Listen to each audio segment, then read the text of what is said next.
Let's go. What's up, everybody? Welcome to BingetownTV. This is Brian here with Jimmy, Kyle, and producer Dave. That's your boy PD. And today we're going to be talking HBO's new hit series, The Last of Us. This is going to be season 1, episode 5. And before we get into it, you guys know the drill. If you want to support the podcast, why don't you go over to Bingetown TV? That has our entire catalog of all the shows we've covered. We've hit The Mandalorian, The Boys, Haunting of Hill House, and everything in between. Currently, right now, besides The Last of Us, we're working on Yellow Jacket season 1. That's going to be releasing a season 2, which we are also going to be covering in March. Shadow and Bone is coming up. I already mentioned The Mandalorian, but we got another season of that in March. So we got a lot of good stuff coming up. Again, just go over to bingetowntv.com and you can find everything that we got going on. And one more thing, the easiest, best way you can support the podcast is just wherever you're listening right now, hit that subscribe button. That's all you got to do. Please and thank you. But yeah, episode 5, here we go. Entitled Endure and Survive. Episode 5 was a banger, guys. I really liked it. I hope none of us got too attached to Kathleen, Henry, or Sam because, boy, they are dead as can be at the moment. But yeah, it was a really good episode, and the IMDb rating suggests that as well. It is currently standing at a 9.6, which is that's about as good as it gets on IMDb. So, oh yeah, the fandom liked it. You guys are nodding your approval. Looks like you guys liked it. And Kansas City fell to the infected, like to they're going to fall today. Eagles. Yeah. This it is worth mentioning. This is a Sunday recording. Obviously, The Last of Us. This episode dropped on Friday, so we are nice Sunday afternoon recording pre Super Bowl. Go Birds, baby. Yeah, I've been talking a while. Someone take it from me. I just want to say that I think it's funny that like the way you're talking makes it seem like we didn't watch the episode together, where you're like, oh, you know, like I hope you guys liked it too and stuff. Like we were literally all in the room together watching. Well, Jimmy we were all wasn't. like, woo, yeah, it was great. So that's funny. I mean, yeah, it was fantastic. I have one small gripe, but that's it. We'll get to it when we get to it. Best episode of the season so far for me. Sam and Henry were incredible. My heart was ripped out of my fucking chest at the end of this episode. I wasn't expecting it. I was really hoping that maybe they could live. Everyone just goes their separate ways and we reconvene maybe at the end of the season. But unfortunately, that was not the case. And I had to sit on the thoughts of Henry and Sam's story arc coming to a close for a couple days now. And it still hurts to talk about. Me and Brian knew that this one was going to cut deep. Yeah, we did. Very, very deep playing the video game. And it cut deep watching it. And I think they did it. It was very similar. They did it very similar in the TV show, but it cut deeper in the TV show, and they did it very, very well. Sam and Henry, it was interesting to hear what you guys thought was going to happen with me and Brian knowing what was actually going to happen. Yeah. I mean, I was sitting there during the episode. We're getting the whole, cute scenes with Ellie and Sam, and then Henry and Joel are kind of having their talks and everything, and I'm sitting there, I'm like, this feels like an anime. They're building us up with these great scenes to just completely knock us down later. I swear, I thought it was only going to be Henry that was going to be taken out by maybe a zombie and Sam would somehow live. But as Kyle said when I was making these comments, he's like, Joel's not out here running a daycare, so something's got to happen to Sam. I didn't want to believe something would happen. And it was the worst thing I think I could have imagined for either of those two people.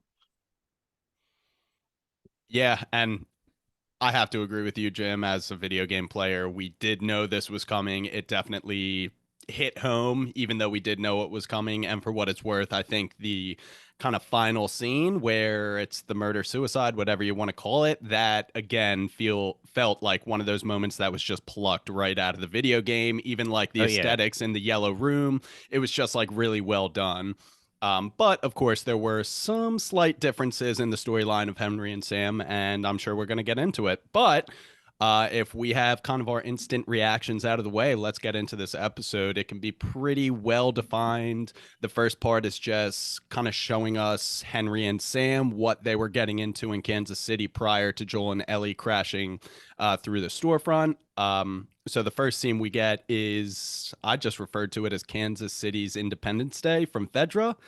It kind of takes us right to the moment where the people reclaim the city, and I mean, the people aren't operating much better than what I would expect Fedra had been operating. You know, they were lynching people in the streets, just like executing people point blank, like pretty nasty business gaining your independence in Kansas City. But Dave and Kyle, I'll open it up to you. What were you guys thinking about the scenes?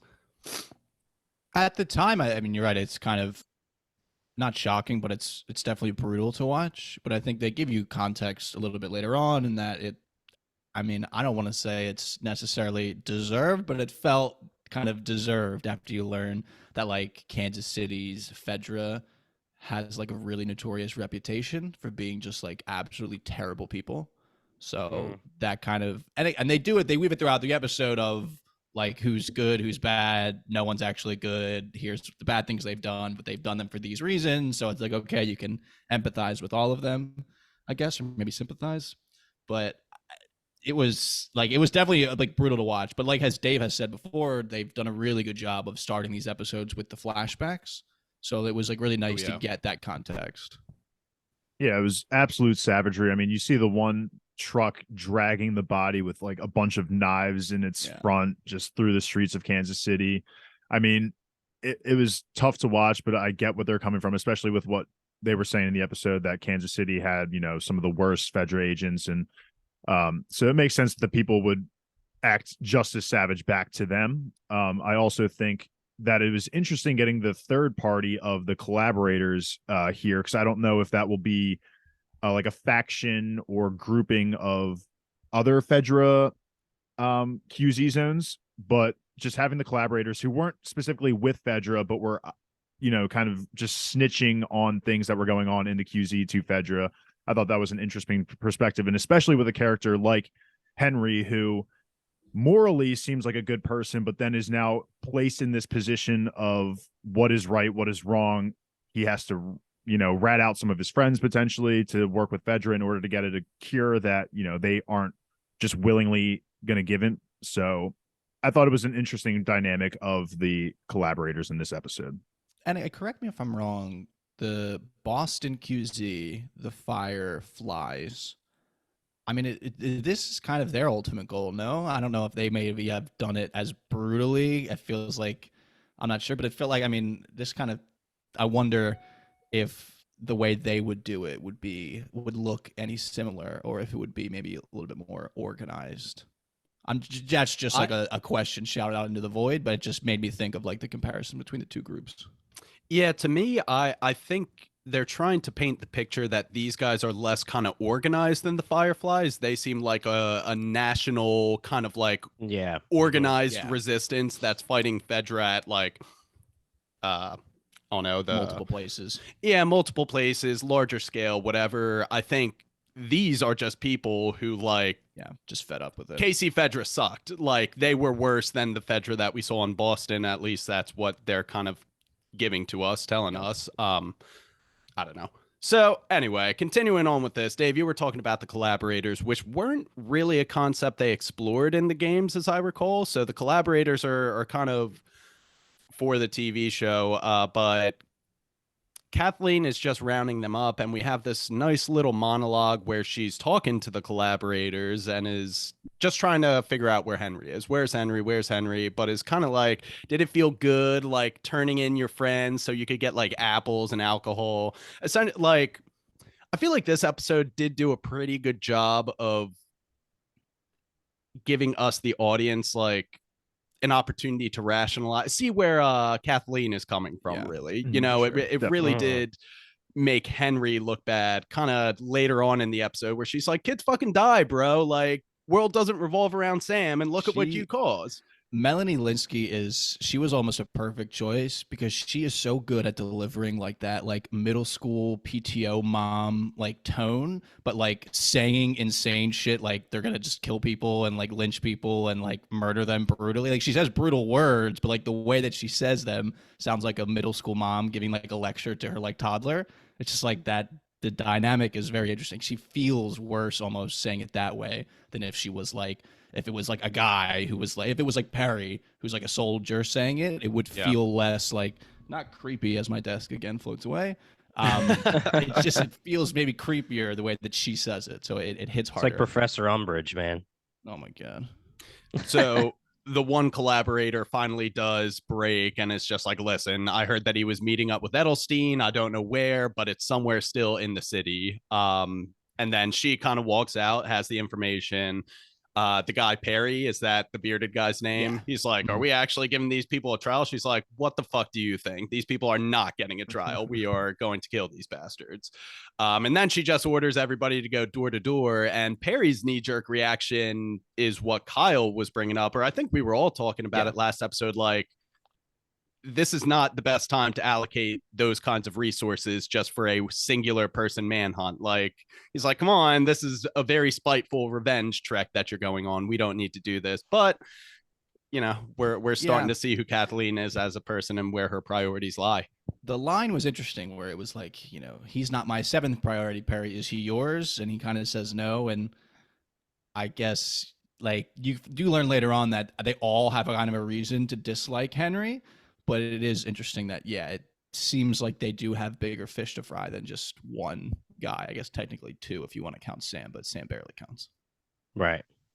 And that'll take us to Henry kind of meeting up and establishing the hideout in the attic with Dr. Edelstein. So it's Henry and Sam just kind of, they got like 10 cans of soup, whatever. They have enough supplies to last for 11 days while they can like kind of monitor the patrols, figure out what's going on, and essentially just devise a way to escape the city. So we don't follow it very long. It's a 10-day time skip. They're down to their last can. The doctor had left the hideout to get more food, and Sam's just kind of like, hey bro, I'm hungry, and this doctor doesn't seem like he's coming back. You can see Henry's just getting all in his head. Henry's not a survivalist by any means. Like, we find that out. He admits it to Joel, like, I need you if we want to make this work. But this was kind of tough to watch, as like I wouldn't know what to tell this kid either. Yeah. I mean, Edelstein does say to him too in the beginning when they first meet up, in that Sam is scared because you are scared, Henry. So then she goes and speaks to him, and we have, I guess, even touched on the fact that Sam is deaf, which adds a whole nother layer of like, he really relies on Henry, and Henry obviously feels that level of responsibility. And they did a good job of like kind of putting you into Henry's shoes here. And like you said, it's hard to watch because you got to think, like, when you watch things like this, you're always thinking of what you would do and putting yourself in those shoes. And I can't imagine the level of responsibility he would feel. It's just so difficult, especially having to watch over someone else. You already yourself are very shaky about the situation. And now not only do you have to care for yourself, but someone else who, like Kyle mentioned, is deaf. So that just adds another layer of pressure to Henry's character. And I get where he's coming from with, I mean, it's so hard. I couldn't imagine, having to look after someone and then while also trying to survive, just put on this facade that everything is going to be okay when you yourself have no idea if that's actually the case or not, especially in a position where they are, they're pressed for time. They have 11 days to create a ridiculous plan to get out of the city. So if I was Henry, I totally understand that. I would be feeling the pressure too. I don't think I would be able to hide the fact that I would be scared. And I think he does a good job of kind of making light of the situation to make Sam feel better. But Sam still, even afterwards, I think doesn't feel fully safe either. But that's just the world that you're going to be living in at this point. It's just, you're never going to feel 100% safe at any moment. And we said it last episode, and they said it after the episode of like Sam and Henry being this mirror of Joel and Ellie. And it's just interesting that like Joel has it so much easier with Ellie. Ellie's annoying, and that's like, she just doesn't shut the fuck up, but she's way infinitely more capable than Sam, I would say. Like, I mean, not to sound crass, but I mean, she can hear, which is helpful in the sense she's older. She can handle a weapon actually. So like, she is more useful. And Joel himself is more useful. So like, their journey together that we've seen has been difficult, but now we get Sam and Henry's, which is they're playing on expert mode essentially. Yeah. And this was definitely a device they did for the TV show to emphasize kind of how out of their depth Henry and Sam as a pairing are in this apocalypse. I believe Sam was about 13, 14 in the games. He was not like a definitive child. He was a little bit more like aged up to Ellie's. Okay, and obviously he was not deaf. So they were a much more capable pair, but I think that was a decision for the TV show. Let's make sure the audience knows that they could not survive without Joel. I think it was a nice... Yeah, it was good. It was definitely like Oh, yeah. made us feel like way more sympathy and like kind of like cling to them much harder across this one episode because of that. Yeah, what did you And is guys that what think? you guys? I was gonna say, is that what you guys were guessing? I mean, we were talking about this last episode. Two guns to Joel and Ellie's face, and you end up finding out that neither of them know how to use the guns. They're Yeah, they're not even unloaded. loaded. Yeah, Right, exactly. So that was they're just good. putting on this crazy facade. So it's a nice fake out. Yeah, that was great because we find that out way back in the flashback in the first scene where Henry's like, "My gun isn't loaded," and Dr. Edelstein's like, "Neither is mine." So like, you know, Right. at that point, because we've already seen episode 4, that they're pointing unloaded Right. weapons at Ellie in the present. So that was really good. That was well done. Just curiously, from your guys' video game perspective, did you like the idea of Sam being deaf and him being a little bit younger, or was that just completely off key for you guys? I thought it worked for me, honestly. I mean, they still met the same fate as in the game, and they didn't stick around too long, but I didn't even really, it didn't register with me until after the episode, and I started looking into it. I was like, oh, yeah, I guess Sam was like a little older. I kind of forgot he wasn't deaf. I had to like look that up. Yeah. Yeah, it's when you get to the part where Ellie and Sam are having the conversation via the writing on the little board that he writes on. That was a full-on word for word conversation that they have in the video game, and it's heartbreaking either way.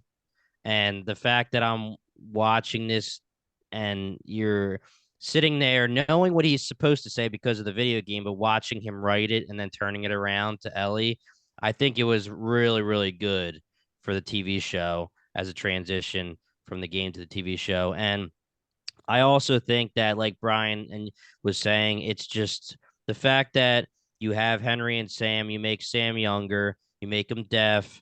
The actor, phenomenal. Who he's also Yes. deaf in real life. It just makes it seem like they need. Just to reiterate what you said, Brian, they needed Joel more, and they needed Ellie more, and they needed. It was literally like Joel was going to be taking on two more kids. Yeah. Definitely. Yeah, because even And- Henry is like not an idiot, but like he doesn't realize kind of the gravity of certain situations. Like Joel has to treat him like a kid sometimes, which I thought was I mean, funny. he's sitting there on the open street going like, "Yo, bro, my Yeah, freaking B plan Tom's worked, was pissed. B Tom's baby." literally said out loud, like, this guy needs to shut the fuck up. He was annoying. Yeah, that was like, Yeah. Henry, come on, brother. Yeah. Anyway, well, why don't we just fill in the blanks? Yeah, So Henry and Sam start to embark, which in Henry's head, he's like, all right, we gotta leave. I don't know how the fuck we're actually gonna do this. But as they're about to open the door, they hear a crash and they look through the window and they essentially just see the entire Joel and Ellie crashing into the storefront, taking out some of the troops, play out. And he looks at Sam and is like, new plan. We're gonna get that guy on our team. Smart. Yeah. You see Joel shooting the people that you're going against, Yeah. and he's He looks taking them great. out. Yeah, but not like doing a He great looks job like a of boss. it. Yeah, so of course your instant thought would be, okay, that is someone we need on our team. Yeah. And this really hit home of the fact that Sam is deaf, in that Oh, Sam's yeah. just standing there watching Henry like freak out, looking through the window, and he's like what's What's going up? on? What What's the going hell's, on? yeah, like what the Yeah. hell's going on? That's I mean- another part of the whole thing we were talking about earlier with it's so hard for Henry to pretend like everything is okay, because when you are, Yeah. 50 feet and arms throw away from, gunfire, explosions, those reactions. And, if Sam can't hear him and he's just reading your face, then of course Henry is shitting himself, which is that's going to lead to Sam shitting himself. So Yeah. And I was watching because, like you said, Kyle, the first time Henry freaks out when he sees the gunshots or hears the gunshots, I'm sorry, and it was the scene that we already know with Joel and Ellie and the three people from the Revolution. Sam obviously doesn't duck down because he goes, "What's going on? What's going on?" And I'm watching throughout this episode, and the scene where the sniper is shooting, Sam is delayed. Yeah. When the sniper starts shooting and they're like down, like he has to wait and see everyone else go down before he goes down. That's good. I didn't mean, and catch it's that. unbelievable to be in this situation where we're talking about clickers, where you're like, wait, listen for the clicks, and it's game over or anything. I mean, to be deaf is You can't Dead, pretty imagine. much. Yeah, you Yeah. can't imagine how that goes in this kind of world. Although having sign language as an ability to communicate would be a very useful thing, though I digress. So that brings us to kind of where we left the last episode. Joel and Ellie are held at gunpoint by Henry and Sam, and this kind of very quickly turns into a little bit of a comedy scene where Ellie's like, Joel, come on, dude, just drop like the being a hard ass act. They got a gun to my face. Henry's We're like, that's good? that's a weird fucking tone, man. Yeah, that was laughing perfect. out loud. I think Joel, just as experienced as he is, could very quickly grasp, okay, this guy is not coming at us maliciously. And I guess Henry even says it, I'm not used to this. I don't know what you're supposed to do next in a situation like this. But obviously they start working together. They share their food, which Henry and Sam are, of course, appreciative for. And then that fast forwards us to the next day where Henry essentially just lays out the plan and calls Kansas City Killa City, which was interesting. But cool shot, them on the top floor of the high rise overlooking the city, and essentially just deciding that they're going to use the tunnels. So anything you guys want to hit here? I like that Joel immediately recoils when he finds out that Henry is a rat. Yeah. He's like, yeah. I don't work with rats. Yeah. And he's like, well, Yeah. you fucking do today because you don't got a choice. I like that. It's funny thinking of like I guess culture maybe that permeates throughout separate QZs in just if you work with Fedra, like we don't fuck with you. Like Joel isn't even a firefly or anything like that. He is a very selfish person in the things that he does, but he still has like that level of connotation for people that work with Fedra. Right. I thought it was pretty interesting that Joel brought up, he was like, oh, wow, I heard KC Fedra was like monsters. And he's like, you heard right. I just thought it was interesting that information about Fedra in a different city would have made it to Boston. Yeah. Well, I guess Joel, I mean, him He and travels. Tess, they're fairly mobile. He gets around. But I mean, this really does hammer home what we were saying about Henry. This is a scene where Henry and Sam have the unloaded guns to Joel and Ellie right in their face. And within 2 seconds, Henry gives up the fact that he doesn't know what he's doing. He says, I'm going to trust you, even though Joel is straight up being like, yeah, we're cool, bro. Like, I mean, he like, I he told like you, gave bro, up. you're a little sick, and the Everything's tone's great. perfect from you. Yeah, baby. I got that. I'm infected. I'm Batman. Yeah, I'm Batman. But I mean, seriously though, like that was he good. he straight Where's up gave Rachel? up everything. Rachel. But yeah, I mean, So honestly, yeah. He can't get this thought out. It can't be that important. Get it out, Brian. I was going Or- to say, Jimmy, this is the first time I think they bring up the concept of Fedra drove the infected underground 15 years ago, which as a video game player, I thought that was just how Marvel always just adds the word quantum to something and explains everything they need to explain. Yeah, right. It was like, how the fuck did they drive them underground? And then he says, no, but it's okay. They're not in the tunnels. It's like, if they're not in the tunnels, where else underground? Like, did they just dig a hole and push them in there? Like that.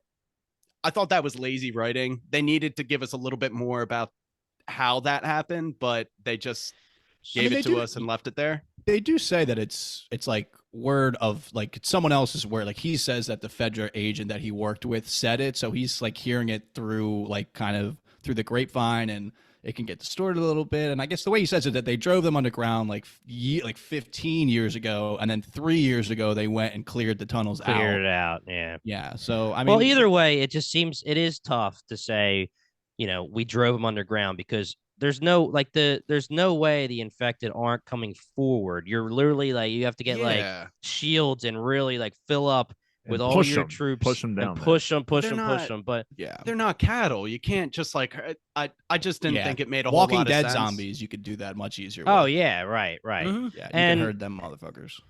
And we can get to this in a second, but I actually wanted to text you separately, Brian. I totally forgot. And Mhm. I'm not right in what I was saying, but when I was talking about the last episode and we were talking about the pulsating ground, they really didn't get too much into it, but I'm assuming that our assumption is going to be that it's just where the hole is that's going to implode so that the infected can get out, just like what happened in that part of the town Yes. So Seems that like brings it's like up a like separate section.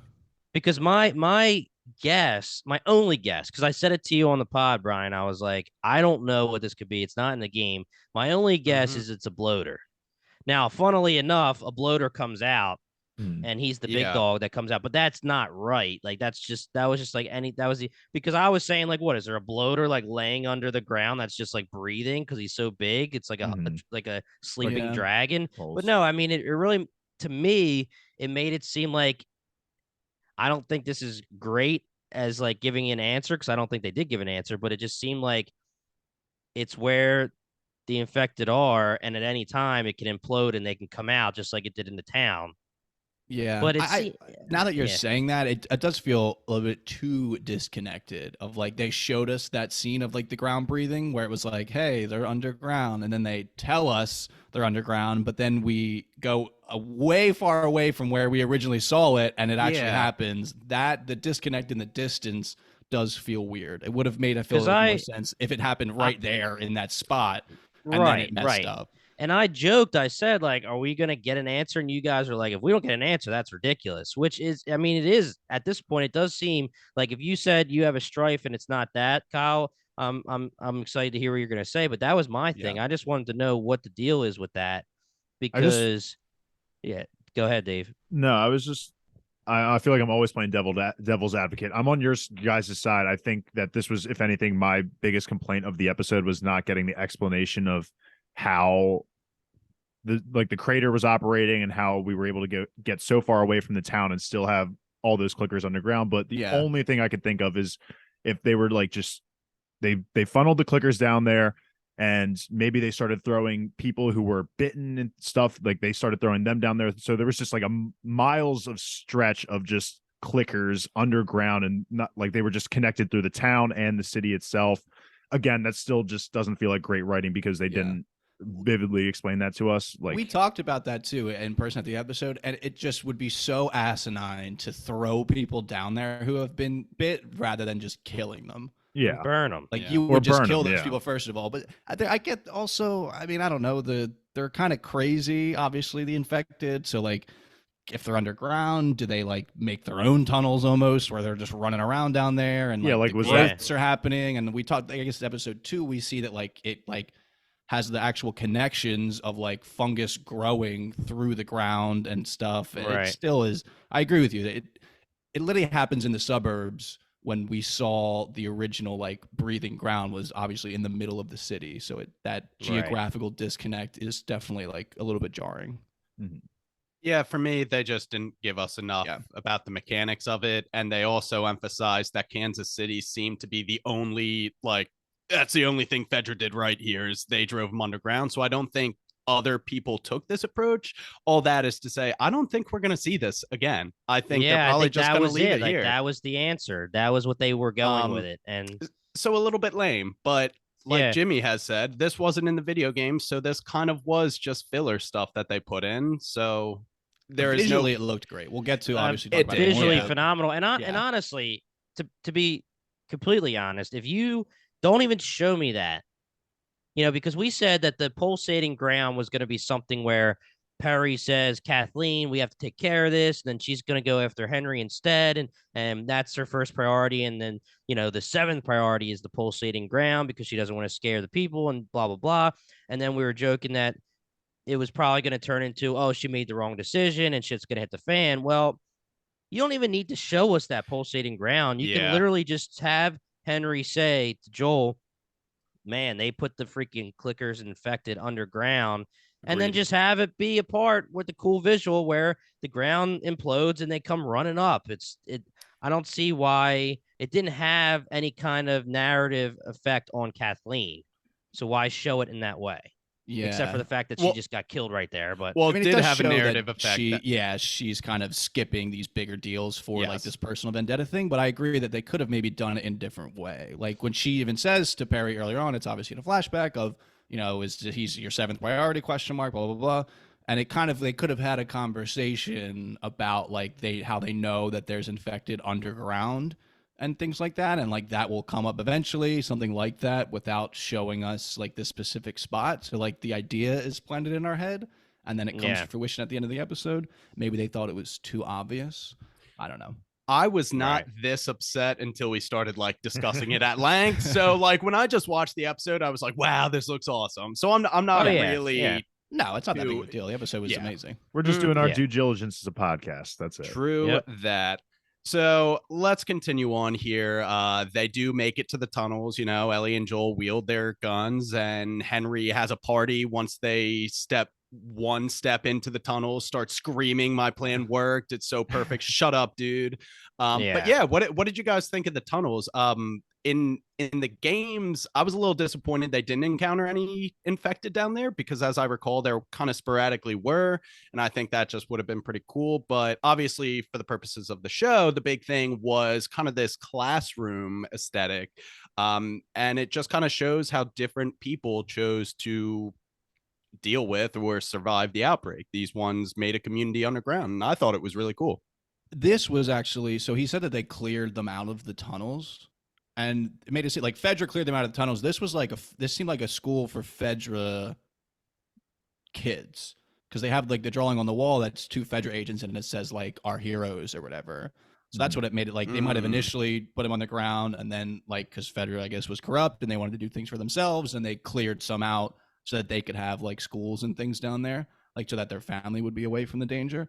I'm thinking that all of the infected that come out from the ground were like the school children and teachers and families of Fedra that were living down there in the tunnel. So that's how they were down there. And that would be great, because that explains the child zombie that eats Kathleen as well. So I think that's actually a really good point that that's the way I'm taking it. It's kind of whatever. That's why this isn't like, that idea wasn't really my gripe. We'll get to my gripe, but that's how I took it. But it was still like, I mean, this is the first time I feel like we've watched them have fun.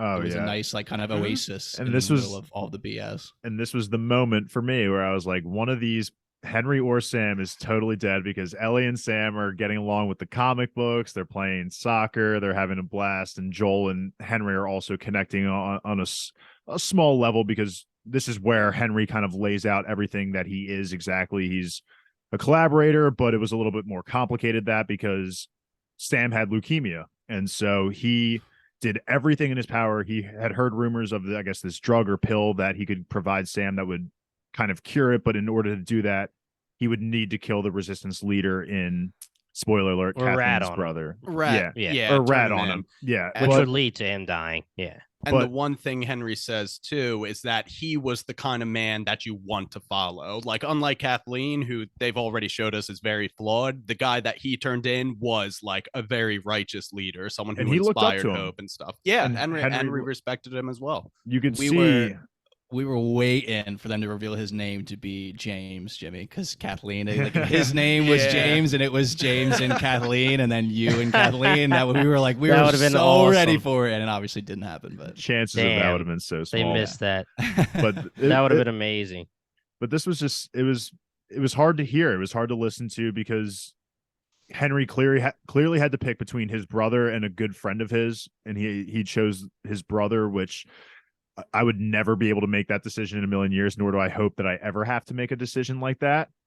Yeah, we'll talk about that a little later when Kathleen and Henry have their discussion about this. Yeah. But this sad backstory was, for me, the moment where I knew one of their fate was going to be sealed.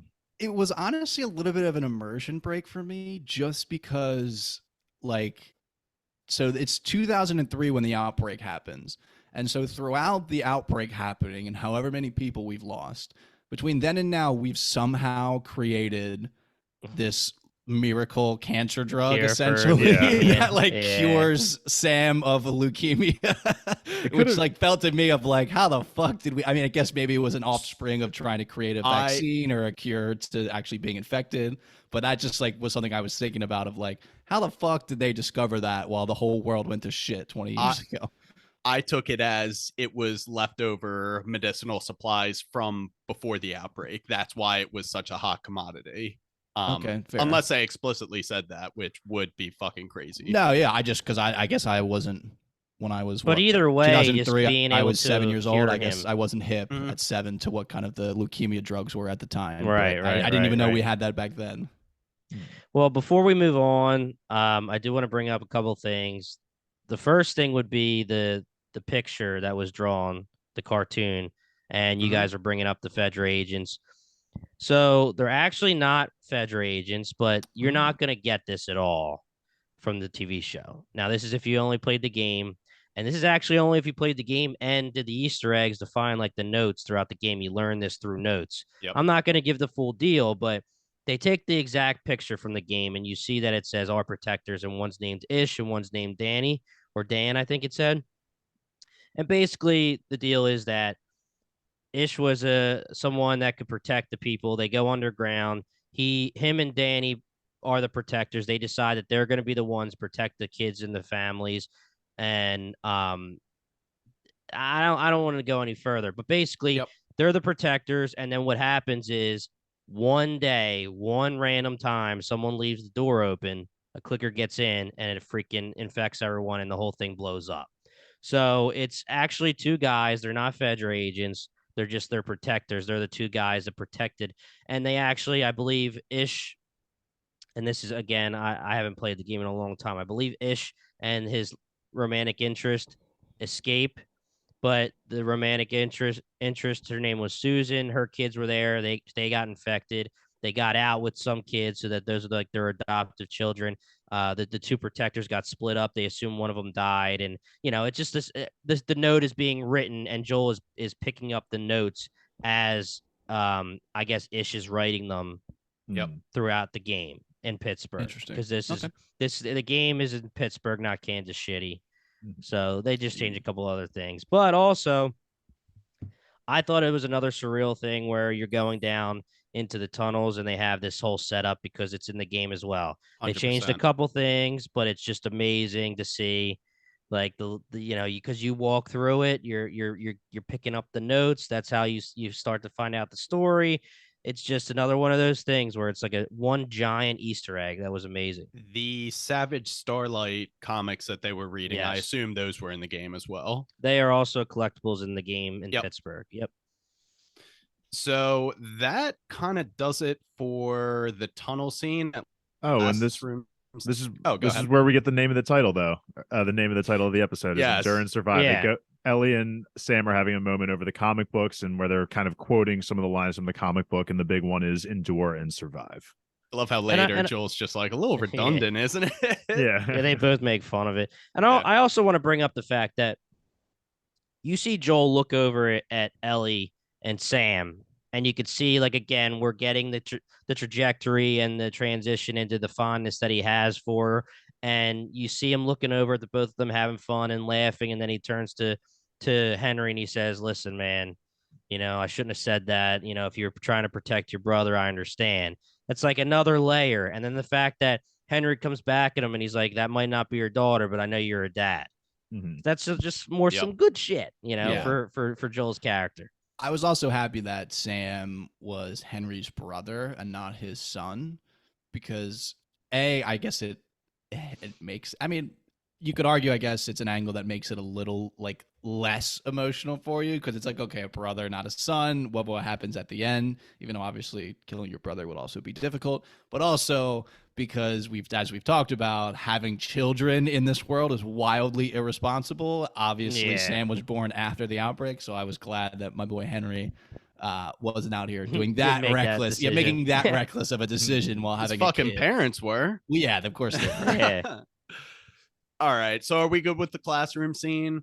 Yes, sir. Because that will take us to Kathleen's little villain monologue with Perry. And I got to be honest, guys, I just tuned out. I really couldn't care less about she has such a one-track mind. It's like revenge on Henry at all costs. I don't care about anything else. Gargle, rinse, repeat. I feel like it's a very one-dimensional character. Melanie Linsky, you did a great job. I just think this character was put into this show to just be filler.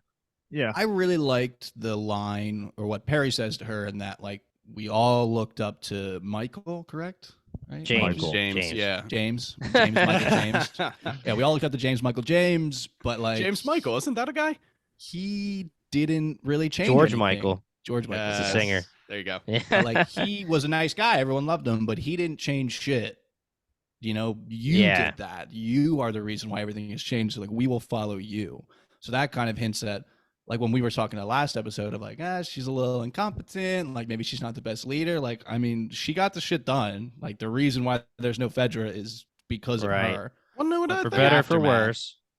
The aftermath obviously is she's Yeah. maybe not doing the best job in dealing with the fallout. I mean, there's a difference between, wartime leaders versus peacetime leaders. She seems to be a fairly capable, maybe wartime leader of like actually overthrowing Fedra, but now when it's time to quote unquote, See- I get at this level, you'd want to, recreate society a little bit. You'd want to get people in houses, get your food And that's together, when but they're still that- focusing on Henry when it's like, come on at this point. Yeah. I feel like, honestly, I totally agree with you, Brian. She's super surface level. Melanie Linsky did great with Yeah. what she was given. She's just like a little bit of a higher tier of an NPC boss in the game, and she really doesn't have much to do. But Kyle, to your point, I really did like that we needed to get some kind of explanation as to why Perry, who seems like he's got the head on his shoulders, like he should have been the leader, why he decided to follow Kathleen. And I think the argument probably could be made, and I think you were kind of getting there, Kyle, that like the wartime general that she is, it was almost an accident that she did what she did, because her brother dies, she freaks out and she says, "Revolution, baby, let's go." And shit hits the fan. There's only one person left to be the leader. It's her, because she's her brother's dead. She just wants revenge. Well, now guess what? All the revenge has been taken. Fedra's gone. Good job. I guess you did what you got to do. And now you're just sticking it to one guy, and this is when you're starting to have a problem. Yeah. So almost it was an accident that she overturned Fedra and did the right thing, quote unquote, for the people, when really it was just, I'm killing these Fedra bastards because they killed my brother. Oh yeah, and guess what? I guess it does better for all of us that they're overturned. And they all have a reason to dislike Henry. Henry gave up their guy. They all obviously knew Kathleen's brother, James Michael James, and loved him and all this stuff. But I feel like there has to be, they didn't give it to us, but some of those motherfuckers in the Hunters group have to be like, okay, I kind of want like a house. Yeah. I like, maybe not 3 squares, but 2 square meals a day, like let's get back to being people here. Like, we don't need to continue being, these kind of psychopaths on a rampage. Yeah. I mean, you get to the point where no matter what you're saying, there's still people that have those garbage trucks and the snow plows with the spikes coming out that says "run" across the side. I mean, that there's something crazy going on. They're not just like, I don't know. It was definitely an act of rage that she took over. There had to just be some people that were like, does anyone really give a fuck about Henry anymore? Yeah, it's like, I mean, if you actually know Henry, like they should know Henry. If he's part of their civilization or their town, they should know that he's nothing. Like, he doesn't know how to fight. He probably just wants to take care of his brother and get out.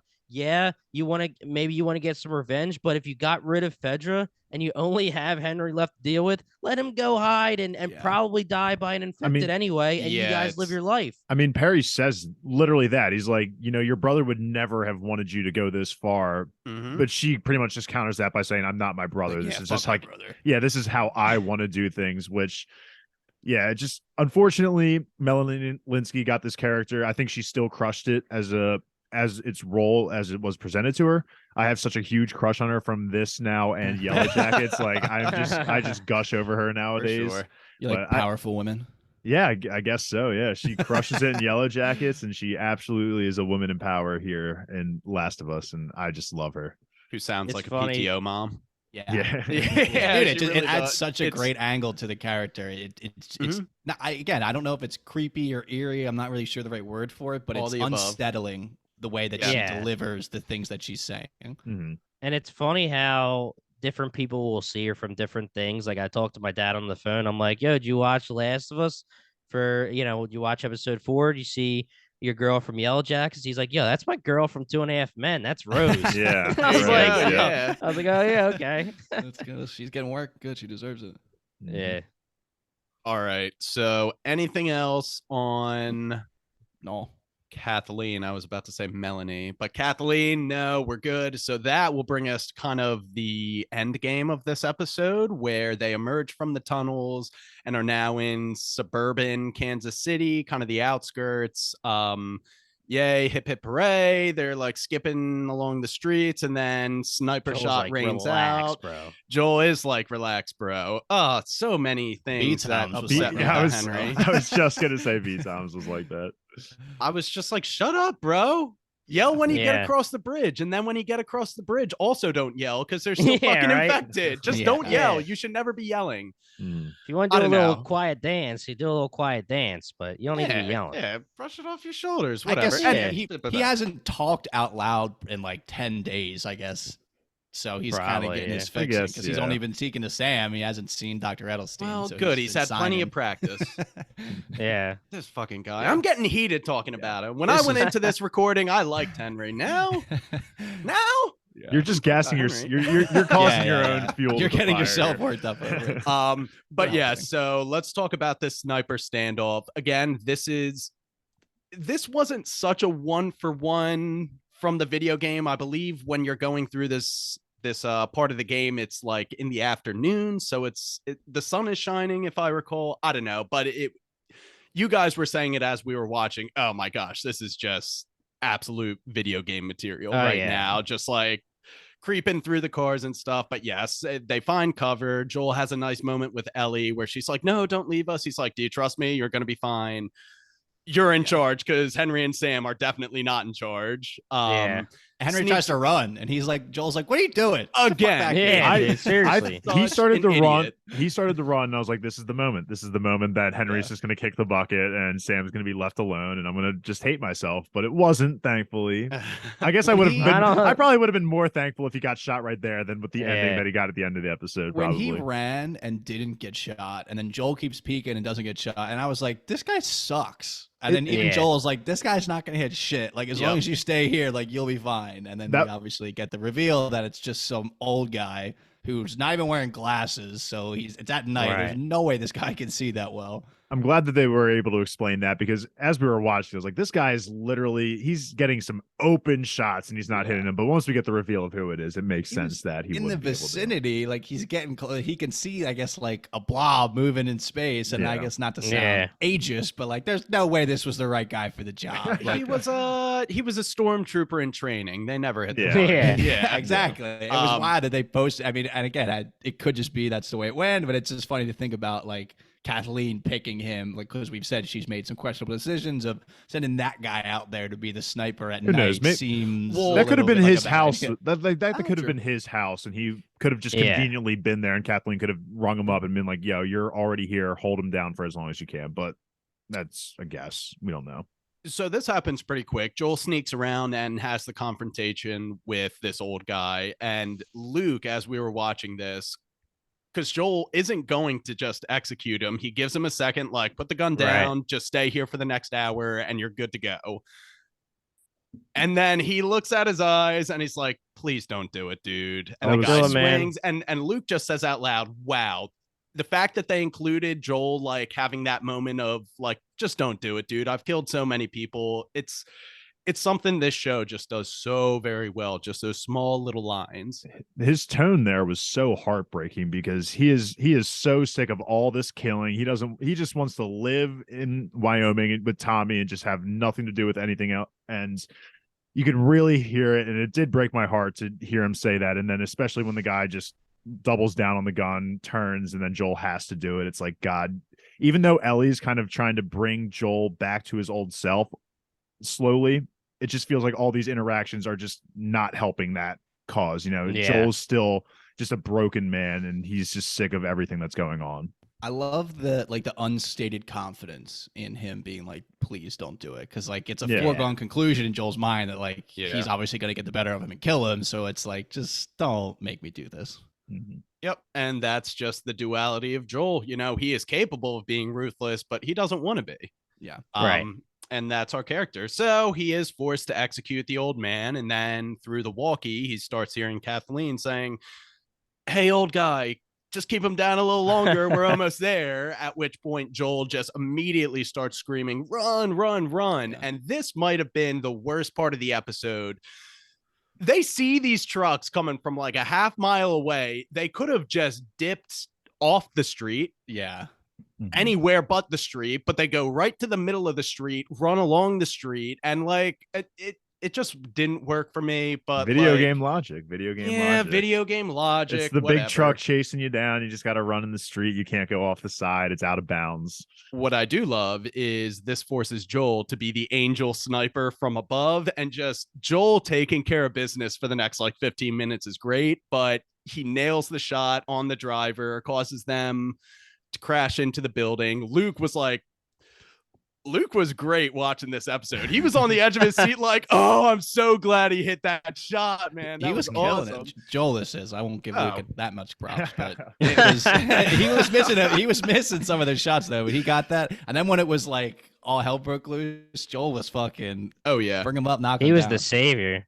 We had unlimited ammo, but we were laughing at Ellie like popping shots behind her that just absolutely were never gonna hit him. But she was shooting way too low, dude. She was shooting him way too low. When you think about like looking back on it, how Joel did for the truck driver, at least he did miss the first like 3 or 4 shots. But now that we're kind of talking it out, I'm thinking like I think it was him getting adjusted to the rifle and just how it actually shot. Because once he did land that shot on the truck driver, he was just immaculate the rest of the way. He got. He only missed again when it was the little kid clicker. I think otherwise he just started nailing everybody.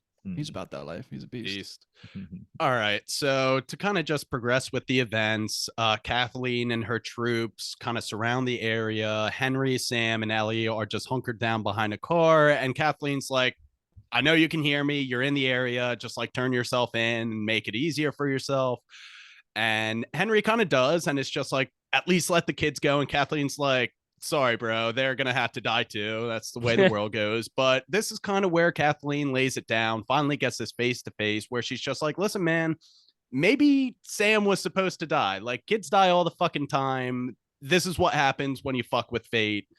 And I am very inclined to agree with her. If you're in like a zombie apocalypse, 6-year-old deaf kid gets leukemia, maybe you're just like, yeah, this kid's gonna die. I'm sorry. Like, I get it. I would do anything for my family as well, but like, you can understand Kathleen's frustration for sure. Yeah, absolutely. Like, the kids. It's not moral, but you can understand where she's coming from. You can see it as like this is a take that she would have. Yeah, and it makes it. I think she delivers the lines perfectly here, and it is logical. It makes sense. Like, why sacrifice a leader of a resistance who is clearly well loved for again a child who's 6 years old with leukemia and deaf?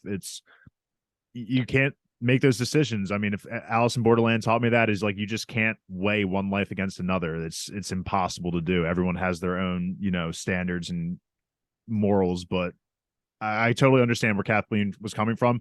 If anything, this first episode, like episode 4 and all of the beginning of 5, we're kind of shitting on her. Like, she's just a one dynamic character. She doesn't really have much going for her. But this scene really, if anything, pushed her over the edge to make me have sympathy for her and be like, okay, I kind of see where she's coming from now. This was her most well-written scene, I would say, and definitely made me sympathize more than I had previously. This entire scene when Henry like gives himself up and she's like preparing her gun, I was just waiting for Joel to take her the fuck out. But he doesn't get the chance. I think he would have if push came to shove and she like actually pointed the gun, but doesn't get the chance. We see the truck get swallowed up in the ground. And this is where shit hits the fan, guys. Yeah, it was good. The infected just pouring out of that hole looked incredible. It was beautifully shot. And then all I'm thinking is these are the World War Z zombies. They're climbing that wall. They're stacking bodies on top of each other to get to where they need to go. Oh, it was so well done. And when they came out of that hole, just sprinting full speed, I was shitting myself. I was like, I don't even know how anyone gets out of this. Yeah, how anyone gets out of this. They had those so like dune buggies. I would have been out. Oh Get my the God. fuck out of here. Oh yeah, this is I don't give brutal. a fuck. I would have been gone. It was a great shot though. Just like you get it, the camera's like on the ground and you just see it perfectly with the hole and they just sprint out. Oh man. And then we get the bloater too. We got introduced to the bloater, which they don't name drop it in the episode, but it's after the episode when they're talking about the creation of it. They tell us it's a bloater. But that thing, I had a feeling that the older ones were going to be a little bigger, stronger, and that was the case here. We don't know. I guess my only question though with the bloater is they don't click though. It seems like the clickers are their own thing. Where the bloaters are different. Okay. Yeah. Well, I didn't even think there was any. It seemed like it was, what are they, runners? There's runners and there was clickers, but there was, I didn't notice. They never dropped this, and it was annoying me for 5 episodes, especially talking to you guys, because there's definitely a distinction between a runner and a clicker, but we were just saying clickers because that's all they've ever really said on the show, except infected. I kept trying to say infected, but really, if you're not a clicker, you're a runner, and then there's a stalker in the game, which is like the next level. But so stalker is between a runner and clicker, and as I understand it, clickers are not supposed to be fast. Like, they're very, very strong, but they just kind of like, because they can't see, they just kind of mosey around. I believe all of these ones were technically stalkers because per the wiki, stalkers have all of the physical strength of a clicker, but they are still capable of running like full speed like a runner. I guess the clickers too would maybe have more mushrooms like restricting their body, like they're more grown out and covered in this stuff that prevents movement, whereas the stalkers and runners are more freshly converted infected who have more maybe motion in their bodies is what I'm thinking. But in terms of the bloater though, the fact that Perry was able to put a whole clip of an AR machine gun into that got me thinking, if Joel and Ellie ever come across one of these things like one-on-one later, it's like, what the fuck are you going to do? Like, it seems like you would need multiple grenades, which we could have used some from Tess back when she died. Yeah. But that seems like the only way, like an RPG. I have no idea. Yeah. I was pretty disappointed with Perry's lack of self-preservation in this instance. Like, I thought we were going to see a nice, like, 2-minute combat thing where he at least tried to move out of the way. He just, like, let it happen. Yeah, I guess that was the point. I mean, that bloater came out of the hole looking for work. Maybe it was looking around like, all right, let me get your head. You're out of here. He was pretty much like it looked like he had a logical thought that was like, that motherfucker with the beard's mine. Oh yeah. I had asked Kyle immediately after. I was like, would you sacrifice looking like Perry, because that's Kyle's dream look, as we all know from the last episode? That would you want to sacrifice looking like that in order and get Perry's death, or would you just say fuck the old man look that you're looking for and just not have that brutal death? If it was like having to live his life and then it would have got to that point and the bloater would have walked to me and I just would have popped real quick myself. Instead of have your head and spine ripped apart from your body. Looked horribly uncomfortable. I don't think that was a good idea on Perry's side, but he also, I mean, he's the knight in shining armor. He had to save Kathleen. He looked great. That's exactly what we knew he was. Yeah, looked great doing it. That's exactly what we knew his character was. Kyle, I feel like you would do that for me, right? Yeah, for sure. Cool. Yeah. Jimmy wouldn't reciprocate it back though. No. Jimmy would lie to us if he got picked. He would still hang around. Exactly. So we can't trust James. Jimmy would take a bite, turn around, look at Kyle, and be like, "All right, I'm biting you now." Michael James, dude, I would freaking bite the shit out of you. No, bro. Don't compare yourself to James Michael James. You're not even the same breath as James Michael James. You're just James. I'm James Patrick James. You haven't gotten your second name yet. Well, James, were you satisfied with how the bloater looked in the TV show? I thought he looked pretty good. Yeah, I liked him. It's definitely there's a difference in what they chose to do, but I mean, he just looks like a super clicker. He's a big old broad, just like you would expect from a bloater. But I mean, he is OP. That's what they're supposed to be in the game. I mean, we joked about clickers being OP, while bloaters are worse. So I think they did pretty damn good at showing the bloater and showing how pretty much invincible they are. And if our boy Perry couldn't take it out, then I don't think anyone. He was just unloading on that thing, and that thing just ripped his head off. You would need a huge explosion. That's the only thing I can think of on how you would destroy it. Like the truck actually blowing up, maybe. Yeah, like that would do some damage, definitely. Yeah. I would love if he had it's too goofy, but like if floaters had like UFC or like WWE movesets where it was always just like suplexes and like choke slams and shit, that would be really funny. You can only become a bloater if you were a UFC fighter before the outbreak. Like that's why they're so uncommon. Yeah. Yeah. I'm curious of how you get to that point. So So Dave okay, seems so- to be assuming that it's age, but I don't know if. So there is a big difference, and Tyler, friend of the pod, brought this up to me separately when he was texting me after listening to our episodes. Me and Brian specifically didn't bring this up because they haven't really said it at all in any of the episodes, but Tyler did bring up the fact that they said it in the after episode for episode maybe like 2 or 3. And the big thing that's different in the Last of Us TV show versus the game is that in the game they have spores, and it's for a second when I saw the trailer, I thought they were still going to go for it because we see Bill wearing the gas mask. But there's situations in the game where if you go underground, you have to wear a gas mask because if you breathe in the spores, it'll infect you.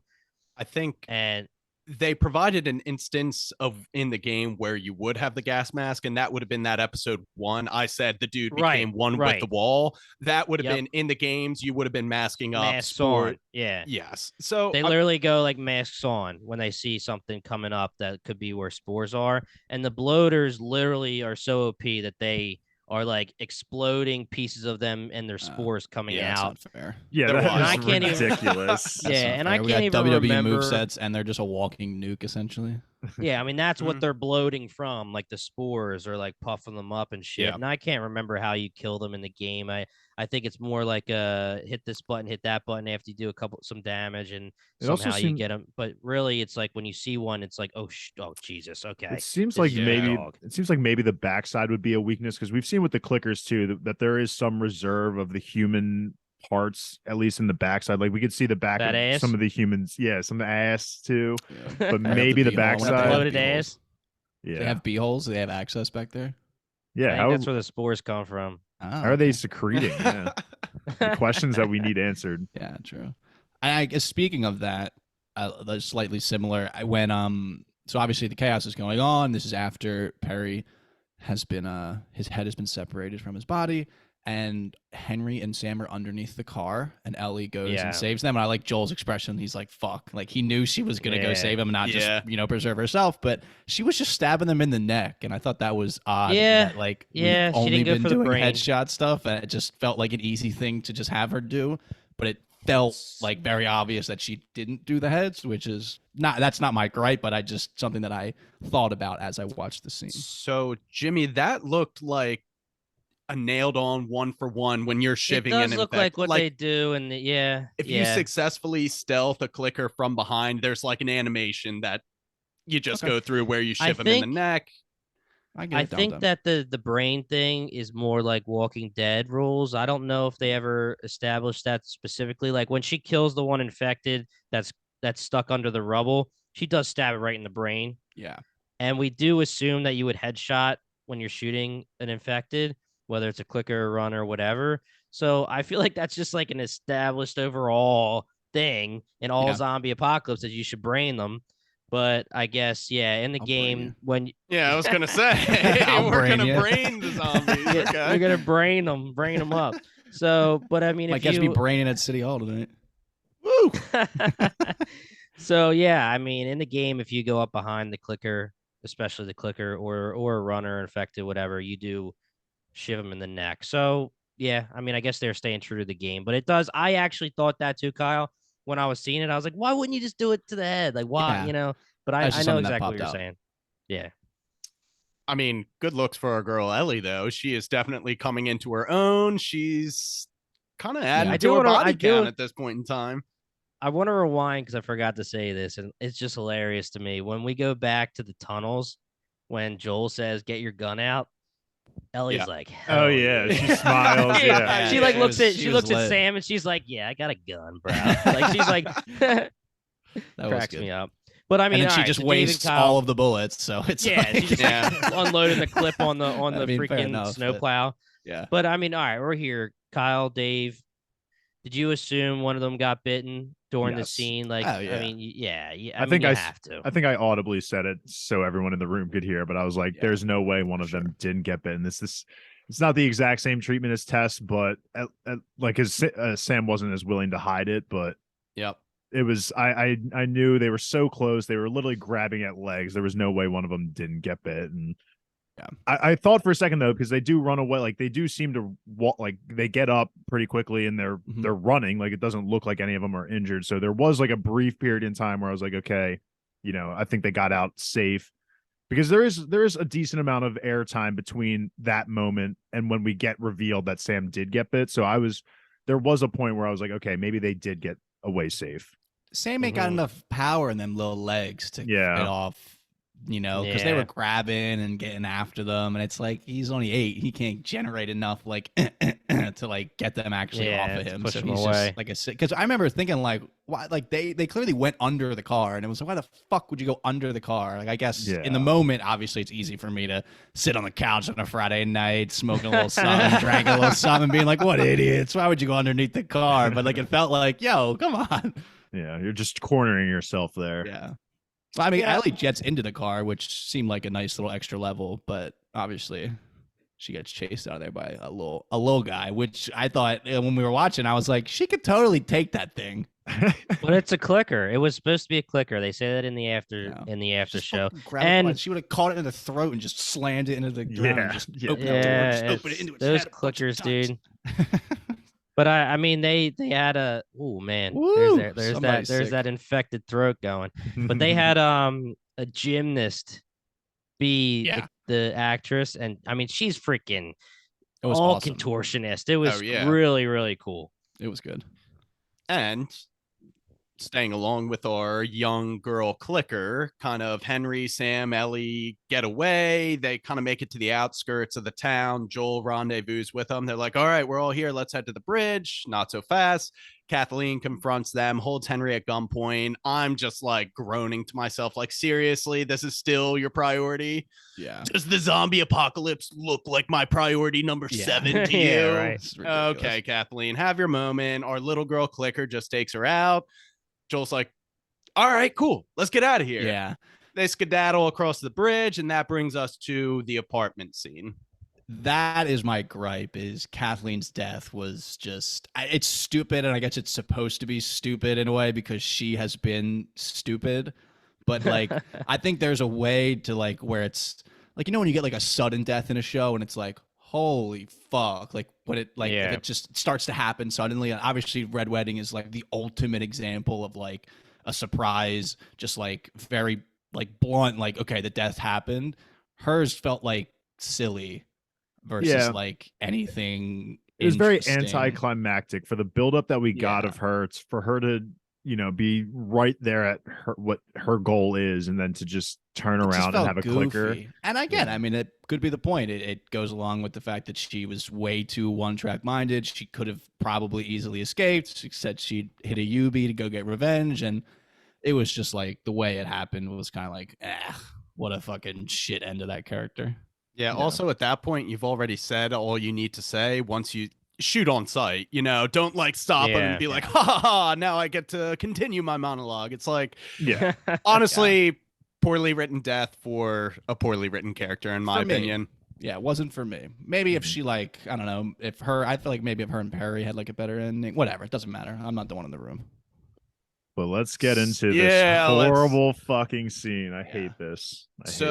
In the video games, Sam and Ellie don't have this night before conversation where Sam like tells Ellie. They don't do the blood thing, but I'm glad they included her rubbing the blood on the wound for this, because I think the audience who hasn't played the video game is just like, let's try some stuff. People were saying, why wouldn't Tess be like gargling her blood? That was me. That was me. I was literally saying, if I'm bit, just Ellie, let me get a cup of blood, girl, and let me just see where that goes.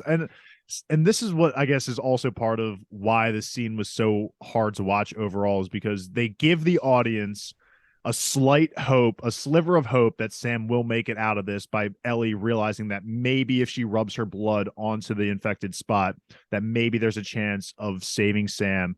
And so with the first reveal of him getting bit, I was like, fuck, like we were so close to getting everyone out of here without any wounds or scrapes or bites or anything like that. And then we get the buildup of, okay, Sam might live because Ellie's doing this gracious moment of cutting herself and rubbing. And I'm like, there's a slight chance in my head. I was like, oh, come on, he's gonna make it. And then The morning comes and he's doing the fucking grandma from episode 1, sitting on the bed, Yep. just motionless. And I'm like, fuck, it didn't work. I was really hoping so when she goes up to him and he does the roar, like scares her kind of thing. I was really hoping like, Sam, good joke. It's a little dark, but good joke. But he keeps attacking her. And then I'm like, fuck, he actually turns. So what if he was joking and she just stabbed him in the head? Yeah, and he just. Well, then Henry's outcome was the exact same. Maybe he takes out Ellie, but I think Joel would have killed him. Yeah, but he takes out Ellie. Imagine that. And before we kind of even get to the Ellie and Sam conversation the night before, huge piece of information is Joel opens up and invites Sam and Henry to join them to Wyoming, which is huge for Joel. He's finally letting more people in. So that was just another glimmer of hope that they give us to distract us from the fact that it's all going to go horribly wrong in a few seconds. I think though that quote, when like Henry agrees to it, made me kind of realize, okay, there's no way. The game is Joel and Ellie. It's not Joel, Ellie, Sam, and Henry, he says yes. That's the tough part sometimes with like these established IPs where it's like you have a somewhat of a general idea of the story, where if this was like a completely original story, I would have been all in, like, yeah, maybe like we got more crew, like we're building a crew here, we're getting a new crew together, but it was kind of always destined if he had to end horribly. Yeah, like if Henry had said maybe no, I appreciate you offering, maybe okay, then I'm buying into the fact that okay, Sam and Henry make it out. But he says that, I'm like, something has to go wrong here. Yep. Something that we didn't mention that plays in directly into this is when they're walking through suburbia and Ellie is like, yeah, like we're going to Wyoming, like you guys should come. And Joel like looks at her, doesn't say anything, and she's like, what? It's a big state, it can fit 2 more people. That was hilarious. That was a great line. Yeah. But and she's like, that's just how he is. He says no, he says no, and then I just keep bugging him, and then we get a yes anyway. And she was totally right. She got the yes anyway. Ellie's great. Yep. And I guess one thing I want to point from Sam and Ellie's conversation the night before Sam turns is Sam asks a question: when you turn into a monster, is it still you inside? And I'm not sure they've explored that concept yet, but what are your guys' opinions of that? I kind of mentioned it in the gas station scene where Ellie has her first kill. Like, was there empathy there that she is like trying to put this humanoid thing out of its misery? Or once you turn, are you just full zombie and there is no more human left? What are kind of your guys' opinions? I think Kyle said it best during the podcast where he's like, that is a very, mature or, above his level of thinking question for someone his age. I mean, it is a good question to ask because it leads into him revealing the bite and everything and, provides that layer of tension. But it is something to wonder because, like you said, B-Toms, we had talked about it with Ellie putting the one out of its quote unquote misery. We don't know if, they have that mindset still, but if they do, that makes me think, if I'm a bloater, then I must be fucking loving life. I've been around the block for 20 years. I'm the strongest. I'd be fucking people's elbowing people. I'd be fucking getting after it, dude. I'd be fucking spinning people above my head. But it is a great breaking them on my knee. It is really a great question though, because then it kind of begs into question of a cure. If all these people are running around as clickers or, stalkers, whatever they are, is there a hope to bring them back? And I don't think we've delved into the science behind the clickers and everything enough yet to know whether there is a shred of humanity left in them. But I think it was a mature question to ask, and it added definitely more intensity to the situation and more heartbreak for what actually happens in the next day. Yep. Michael, I feel like it's got to be like a time thing in the sense that we've seen the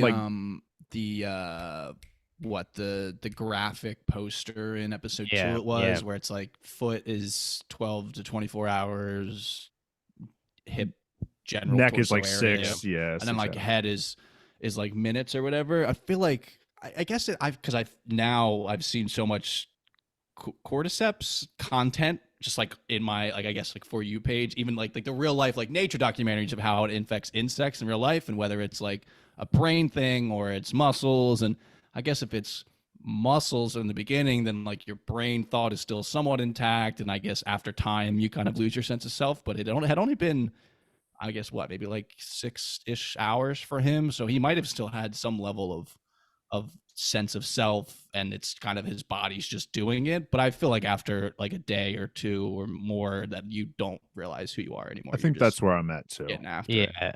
I think when it comes to The Walking Dead and this show, especially with the scene with Badiatis, our boy John Hannah from Spartacus, which everybody might as well just break it on the pod that Spartacus is coming back.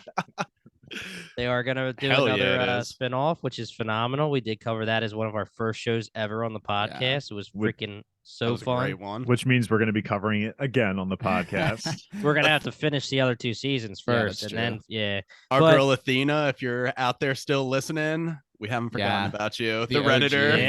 One of the OG fans of the pod. She's still true listening, friend of the pod. Yeah. So yeah, I mean, there is a scene in The Walking Dead that wasn't in the books or the comics. I'm sorry, and I believe they added the Badiatis thing, John Hannah scene, to show like, you know, it takes over your brain and you no longer have control. I think that it is, you don't have, you lose yourself, you know. And I think it was a great question to ask because it's a mature question, but at the same time, it's an immature question.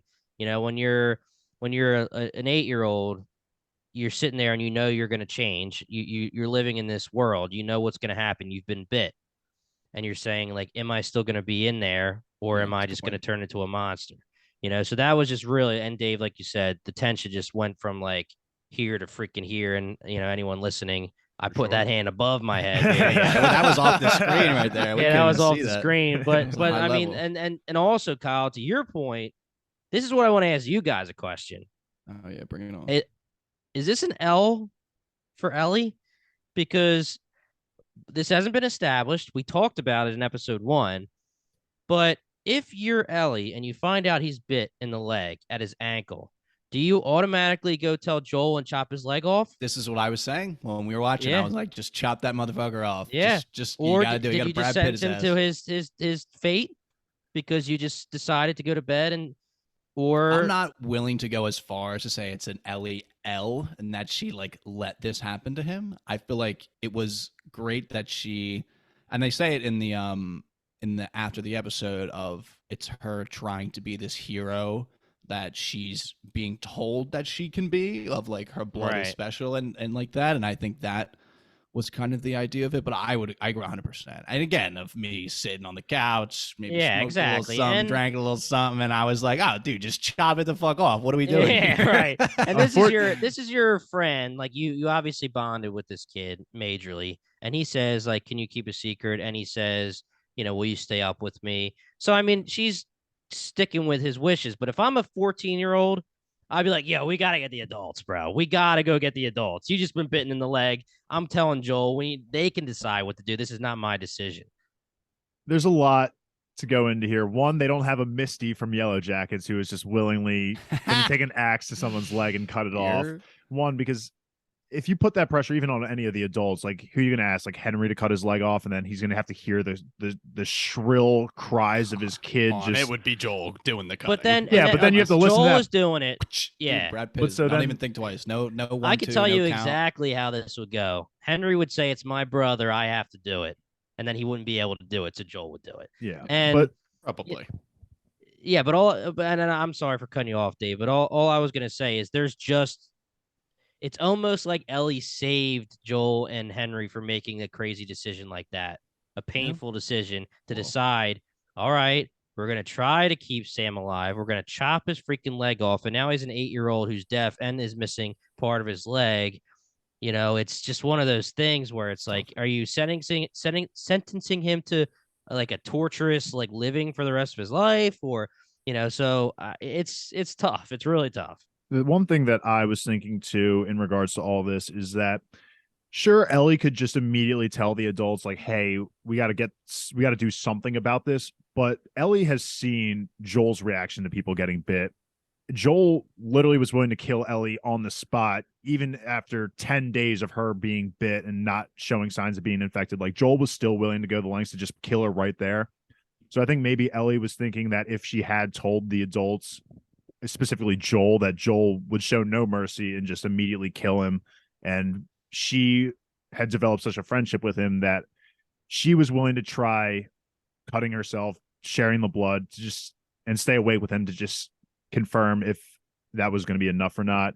I just think it all goes back to I think Ellie just had such a close friendship with Sam that I don't think she was willing to have told Joel that because he would have just killed him.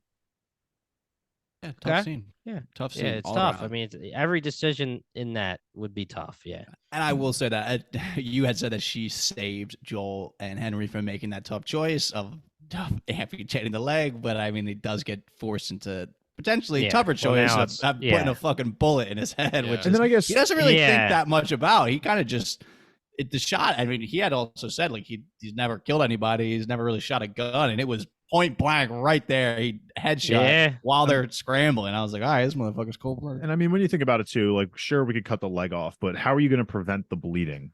Like, what are you going to do? Yeah, I mean, again, that's with what though? They don't have fire. Like, I mean, the thing I immediately think of is maybe they shoot a gun multiple times. It gets hot, and then they just press that gun like on the fucking leg, which would be horrible. But like, what else are you going to do? You can't waste bullets. Yeah, you can't waste bullets. They take Kyle's boy Perry, take his hot ass face. Yeah. With his beard. Just cut his beard off. There's your Tinder, your kindling. Yeah.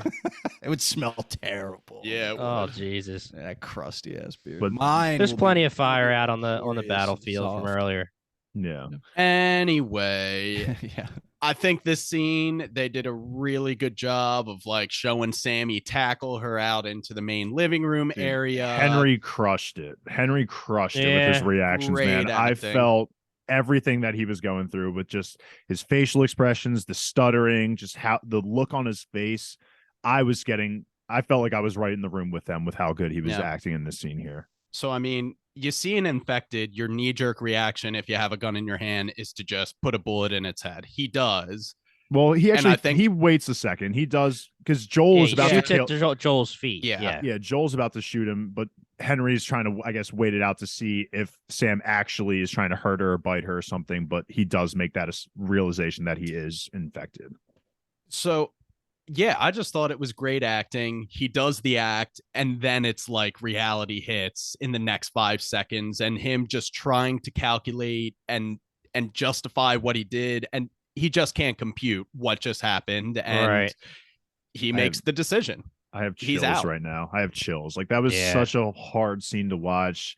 I think it was like hold your breath. Like you could have heard a pin drop while we were watching it. Like no one was even breathing. It's like, holy I think if shit. I was watching this scene by myself, I would have legitimately broke down like into tears. Well, like, I think that's what Paul was doing because Paul texted us separately. It was like, I don't think I can watch with you guys because I'll probably be crying. I was cutting onions. My mouth was just on the floor. I was in shock. I didn't expect this. Like I said, I thought that Henry wasn't going to make it out of here. I didn't think it was going to go out the way that it did. But to see Sam go out first and then Henry piece together that he had just killed the thing that he was solely living for, and all that realization hitting him, and then I love, I mean, it's fucked up, but I love how just quick he was. Like after 10 seconds of processing everything and realizing it, just how quick he was, not even a hesitation to just pull the trigger in his head. And it made it that much more painful for Ellie, who had to watch this whole thing dude. Oh, yeah. And this goes into what I was saying with Joel, who was losing himself by just killing a random old man. Now he just watched someone who he was willing to go to Wyoming with shoot himself because he had to kill his brother. Joel is just such a fucking train wreck. No amount of it runs in your genes can pull him out of this. This mode.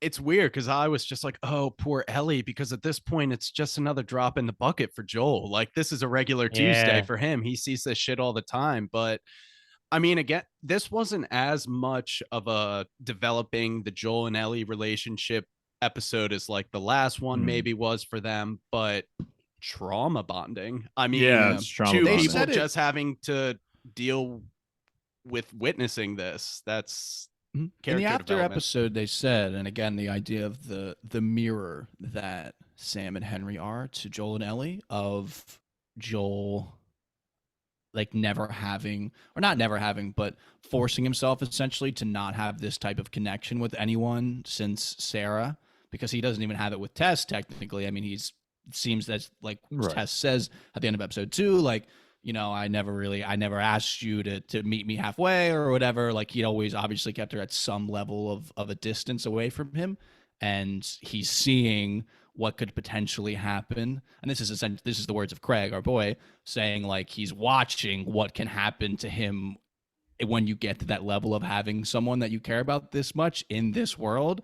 And he looks at Ellie after they do the whole burial, and he's like, fuck, like I'm starting to feel that way about Ellie. So it's potentially, it's giving Joel, I'm assuming, because I mean, I think at this point we have a good idea of who Joel is. He is thinking of, okay, this is something that could easily happen to the two of us now. And it obviously scares the shit out of him. And to even add to that, of them potentially being the ones in the ground next, it's also, I think he's also seeing Ellie as turning into a little bit more of himself, because at the end of the very, very end of the episode, Ellie is the one that is first one to leave the gravesite, and she's the one telling Joel, like, yo, we got to keep moving. She's pulling a Joel here. She's just like burying her emotions now. She would rather focus on the mission at hand rather than actually talk through these things. And I think in Joel's reaction to her saying that, I think you can see that, one, he definitely sees them as the next possible victims, but two, that shit, like, Ellie is starting to become like me, and I'm not a great person at all.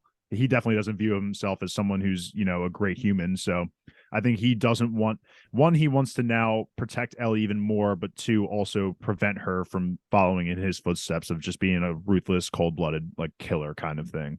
Yeah, I wonder how they go with that. I wonder if it will be something that Joel will change about himself because he sees the way it's now impacting Ellie, or it will be like, it'll just be that that's the way the two of them are. I can't imagine them having these types of emotions. We were even talking at the end of the episode as they walk away, and it's like, these motherfuckers need a therapist. Like, they obviously can't talk. They're not going to talk to each other about it in a way that'll be helpful. So like they need some type of like external opinion, voice, reason, something, but they're obviously not going to get it. They don't really have a choice because every day is, you know, survival. So I think it's going to be interesting. I can't wait to watch it develop. I mean, it's sad, honestly, to watch it develop, but I'm just interested to see how the story handles it going forward. I think Joel will finally be the first one to make the first move in terms of reaching out to Ellie, because, you know, in the past we've seen, you know, Ellie try and ask questions about Tess, just not even just out of curiosity, just because she did have a love for Tess and wanted to get to know her more. And Joel back then was kind of shooting those questions down. But I think Joel will now be on the other side of that, you know, trying to press Ellie a little bit more so he can realize a little bit, like, take a bigger step into that fatherly figure role for her. I don't know. He already kind of has last episode after she had to, you know, paralyze the guy. She didn't actually kill the guy, but shoot the guy to help Joel. Joel, like, once they have a second, he's like, hey, you shouldn't have to deal he sucked at doing it. I'm sorry. He sucked at doing it. He sucks. Yeah, but he tried. But he has been trying. And I think Yeah. like you said, I expect to see more of that out of Joel. Mm-hmm. Kind of to tie this whole thing together, I was pissed that they left Sam's Etch-a-Sketch. Yeah, that was sick. It was sick. It could be useful. I just don't think you leave that on a. We were gassing that thing out the whole episode. We were like, "Oh, Sam's so cool." Awesome. I don't know. I get it.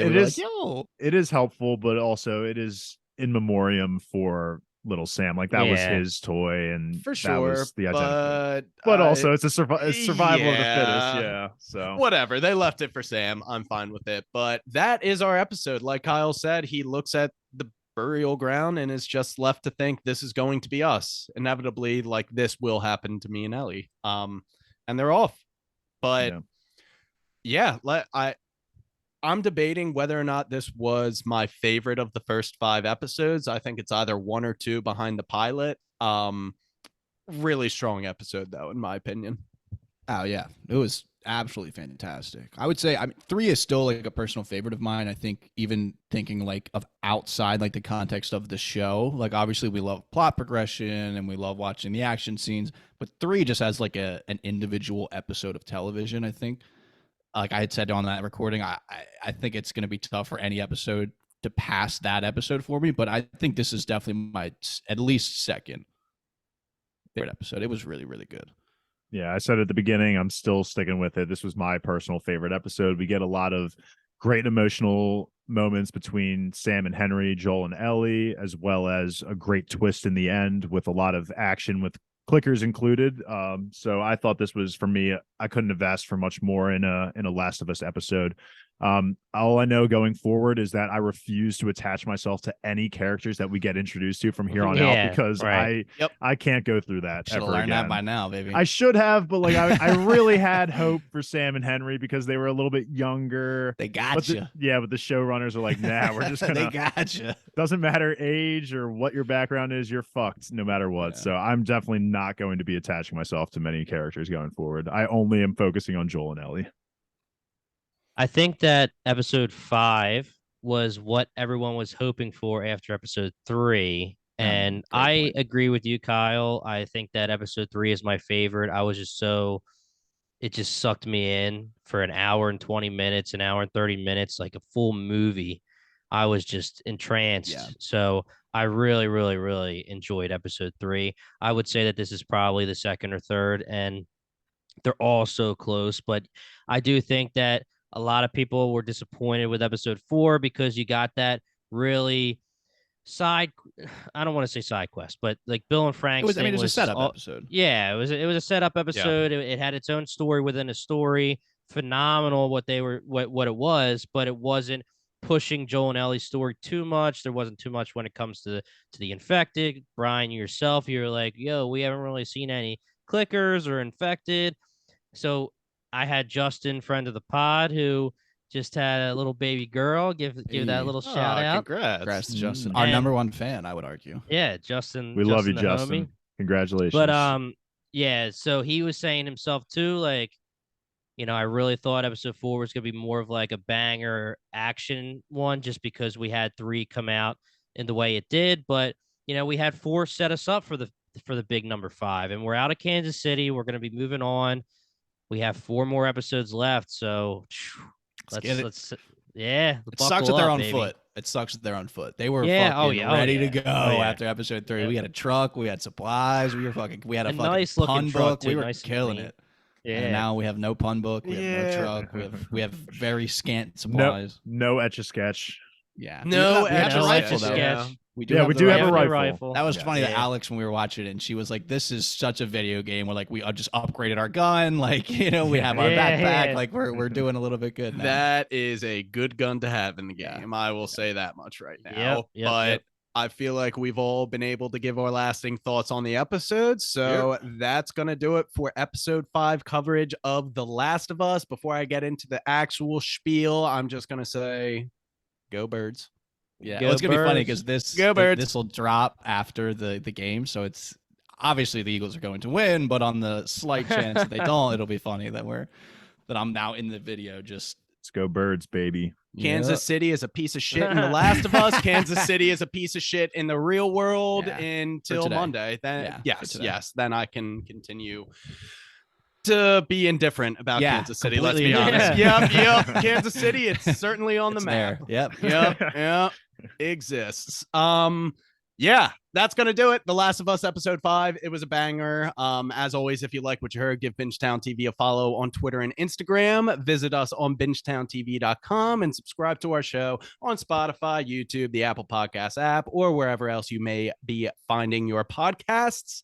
Once again, we are Bingetown TV, and go Birds. Yeah. Rip Birds. Birds. Rip Perry. Endure and survive. All right.